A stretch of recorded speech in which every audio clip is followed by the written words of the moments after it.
Ravi d'avoir Lynda Graham.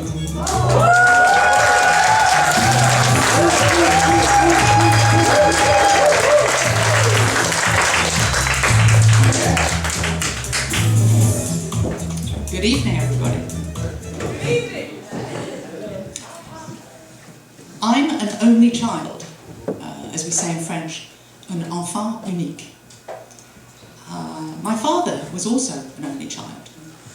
My mother was the youngest of 5, but her family lived in the far north of the country. So growing up, there was just my mum, my dad, and me, just the 3 of us.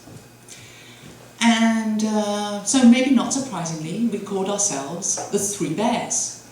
I don't know if you know the story of Goldilocks and the 3 Bears, Le Boucle d'Or et les 3 Ours. We were the 3 Bears. Believe it or not, I was Baby Bear. Hard to believe, I know. So I was Baby Bear, my mother was Mummy Bear, and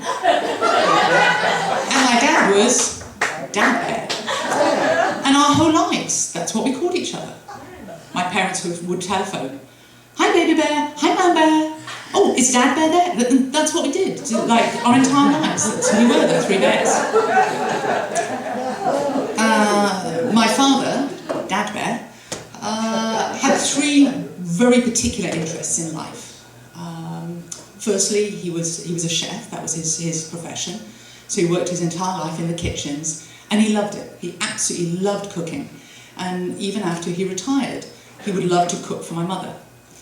And he had learned his trade as a chef during the Second World War, when he was in the Navy. That was the profession he learned as a cook in the Navy. And maybe because of that, he developed his second great passion, which was for boats and the sea. And if ever we would go by the seaside, you would find my father glued, staring at the boats, twirling his moustache, clearly in his mind far away at the wheel of a boat, and he was always very, very happy if he could think of himself as the captain of the ship. His other particular love, and I don't quite know where this came from, was cycling. As a young man, he was a very keen cyclist.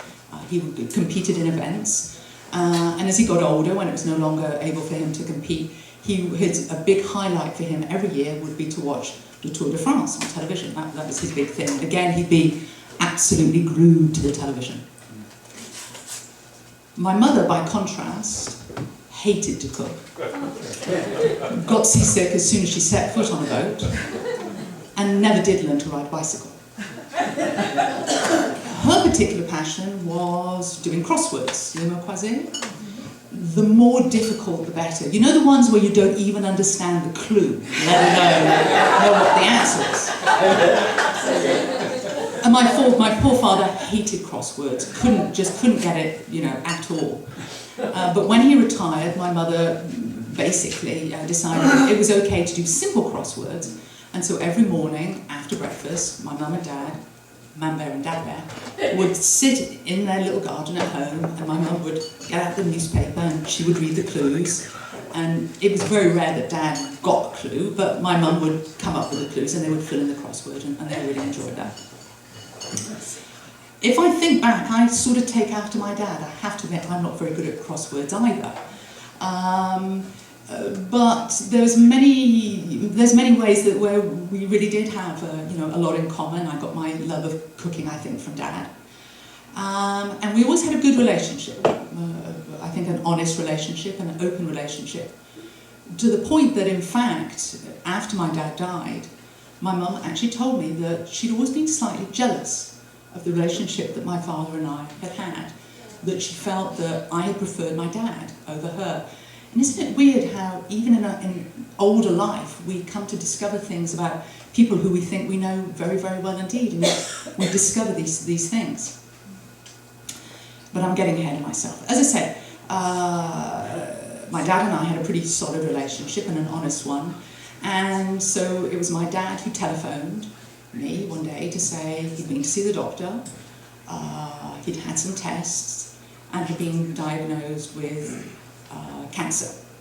And it was a cancer that couldn't be treated. And from the day he telephoned me to the day he died, it was basically just about a year. And during the course of that year, I would go from Sutton over to my parents' home back in England, both to support my mother and, of course, see my dad. And because Dad had been in hospital, had had some awful operation, but basically said he wanted to go back home. And so during this entire time, still every morning when he could, they would go out in the garden, my mum would get out the crossword, she'd read out the clues, my dad still didn't know the answers, but they just enjoyed each other's company.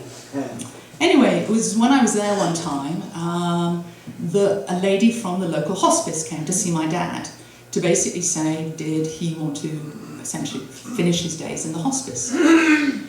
And my dad was like, no, I want to, if at all possible, I want to stay here in my home, and if I can, die in the bedroom upstairs that I've shared with my wife for all these years. Okay, she said, and so I'm sitting next to my dad because my mum had left the room because my mum could not talk about the fact that my father was dying at all. But as I said, my dad and I were pretty honest with each other, and we were able to talk about this openly. So I'm sitting next to my dad, and the lady's asking him various questions. And she said, oh, by the way, Mr. Graham, could you tell me, do you have any religion? Do you believe in God? Oh, yes, absolutely. Now, my entire life, we'd never talked about religion, we'd never gone to church, nothing. And all of a sudden I'm hearing, oh, yes, absolutely.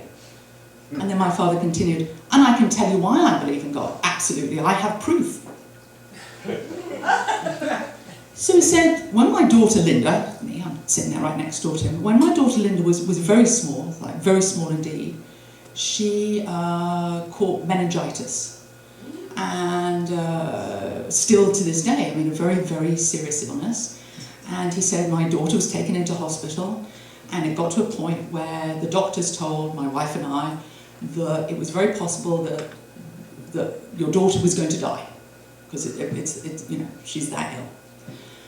And so my dad said, we're in the hospital room, the doctors leave the room, it's just my wife and myself, and Linda's lying sick there in bed. And so we fall to our knees, and we start to pray.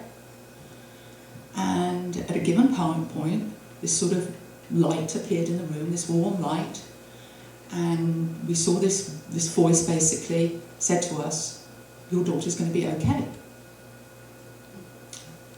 And she was, and here she is, she's absolutely fine. So here I am at the age of 50, discovering for the very first time, I'm a miracle.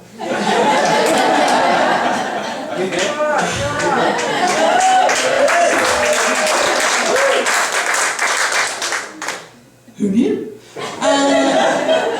Sadly, however, there was to be no such miracle for my father. When I went back the next time, it was to be for the last time. And my mother and I were sitting with my dad, holding his hand, as he died, as he left us. Also present in the room at that time, there was a nurse.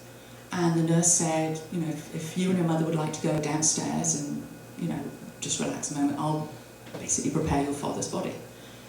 And it was breakfast time, so we go downstairs, the nurse leaves us, and so there's just the three of us in the house, my mum, my dad, and me. And my mum looks at me and says, well, it's breakfast time, there's only one thing to do. So she made us both a cup of tea, and we went upstairs with the crossword and sat by my dad. And my mum gets out the crossword, and she reads out the first clue. Needless to say, Dad does not answer. But frankly, I had no answers either. Thank you.